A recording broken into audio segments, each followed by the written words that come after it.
марҳамат қисми дуюмро низ шумо метавонед тамошо намоед. Я уже человек в возрасте, пожилой. Национальность не имеет значения. Я россиянин. Ну, признаюсь, национальность никогда не надо стесняться свою. Будь ты еврей, будь ты чечен, будь ты кто. Главное быть человеком. Я, например, ни за Россию, ни за что. Я за Советский Союз. Я говорю честно. Тогда мы жили лучше. Может быть, я и не прав в чем-то, но это мое личное мнение.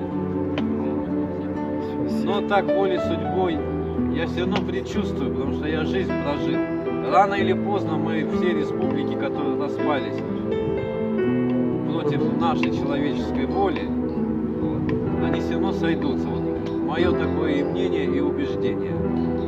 Я, например, за, чтобы опять все братские народы жили все в мире и согласии, как Советский Союз весь. Современное время. Изменилась молодежь, изменились нравы, изменился менталитет людей.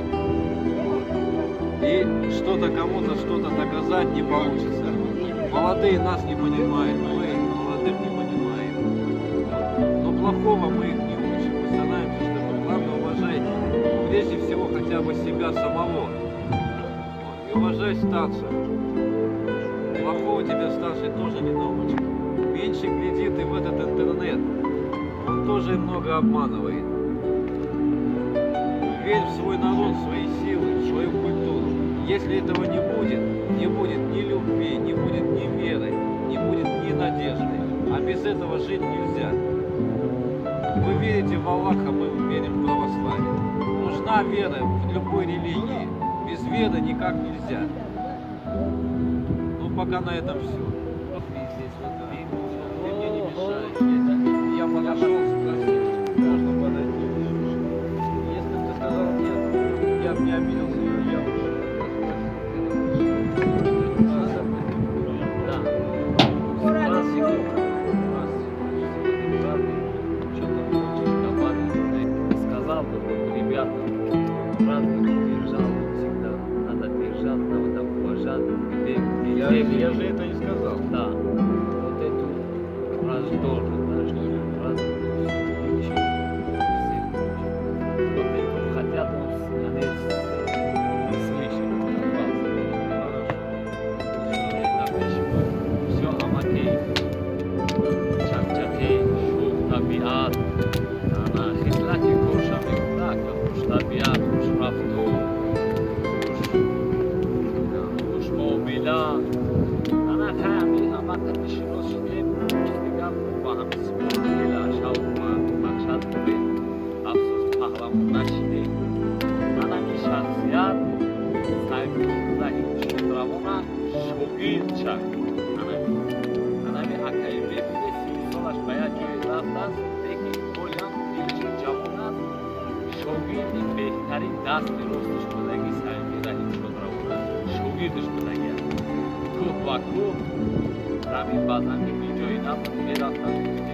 ай мард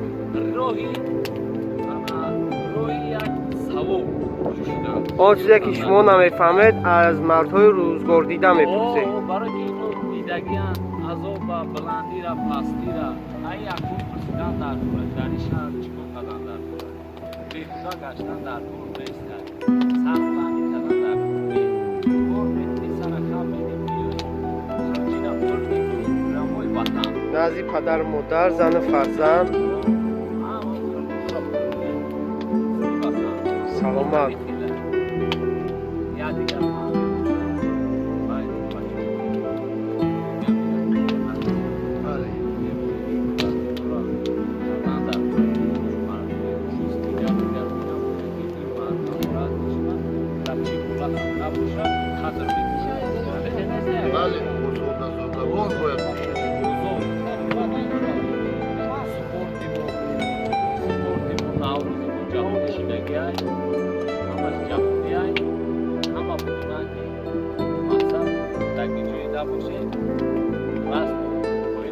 همه جواب دادم می‌بینی.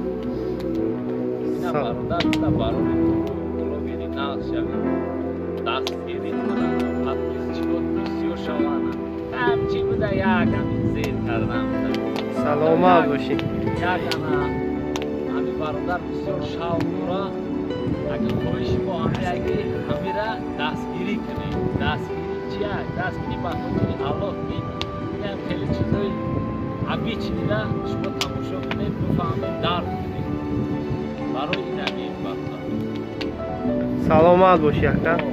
برای ریپورت شما دارم. برای وطن خدمت رحمت انشالله. بارک توجیکستان هم باردون در اون بچینید در اون باردون در بارک چند بتونید کوی کومیدا بلند کوی کومید همه بلندتری این فخر میکنید بعد کوی کومید اینا دیگه فرانسیا دیگه دیگه ایتالیا سلامت باشی برادر. خوراک ما را مینا تیار شید بچه ها. همش دم.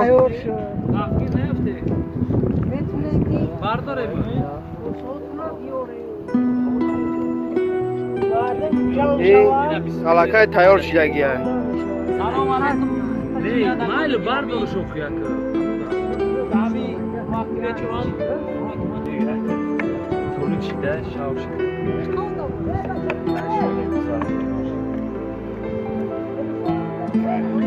بگه کدوم یرا کناکم نمیذارم Kardeşi sen şey öyle mi? Ne? Hayır bu ufak bir buraya buraya.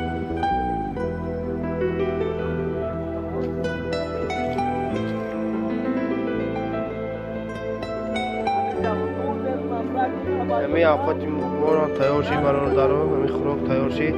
اینا با سرجمی همه بچه های غریب. این بچه ها هر جانم باشن برادرای هم فهمن هم دیگر فهمن.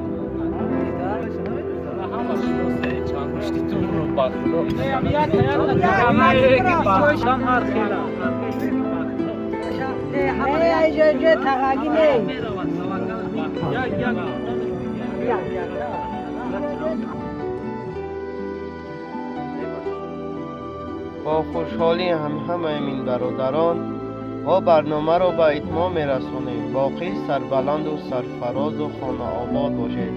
اگر خواهید که مهاجران را هم خیلی دستگیری نماید در همین کانال ما پادکست کنید پدلیت کنید طریق همه گونه مسنجر های خیش واتساپ ایمو وایبر فیسبوک اینستاگرام توییتر و دیگر مسنجر ها قطعی. دستگیری شما باعث پیشروی ماست.